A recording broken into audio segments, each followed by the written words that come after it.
Embaixador Canadá Hassurumalo, o ministro da Defesa, onde discute com a cooperação e a área de defesa.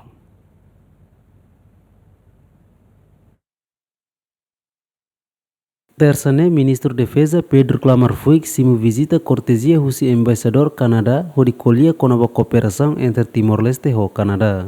Ministro da Defesa Pedro Clamar foi que Canadá é essa nação amigo da Timor-Leste, tama sempre apoia Timor-Leste e a área de defesa. No agora mos continua apoia na fatin e a área de defesa, li husi formação ba militar sira e a área oin. Sira nia experiência roita, sira nia acompanhamento ba ieita nia desenvolvimento, sira hareka ataque importante e a progresso barak e sira cara que mantém a relação idane dia na fatin ho Timor-Leste e em particular e a área da defesa.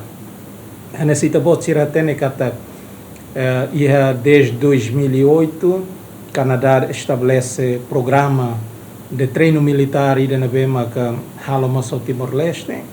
Simo Timor-Oan sirva formação e a área barbara, área de especialidade, não temos formação e a área de manutenção da paz, rotan área Sirseluk.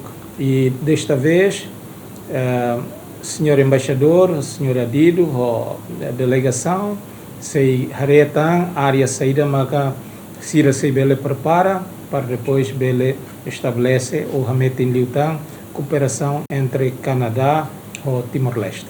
E a formação áreas barak, a nessa foi lalais e a programa multilateral na bema que Canadá que promove muito com o país ASEAN Siracelo, convida Timor-Leste a participação e tem membros fetos Sira participa e o programa e sucesso teve. A mesma discute que até dá Roma e a oportunidade de selo, curso na bema que sir halo, sir seilor e mais Timor, halo vai ter militares sira, convidamos membro ASEAN sir selo a participa e curso né se halo e itinerai e sema que promove maca Canadá. E dané dia que teve ba ita não temos a relação itania com o Canadá. Antes nemos Canadá apoia ona Timor-Leste li husi programa sira konaba empoderamento feto, labari, jovem, nutrição nomos área sira seluktan. Lucy Korea, Yemen.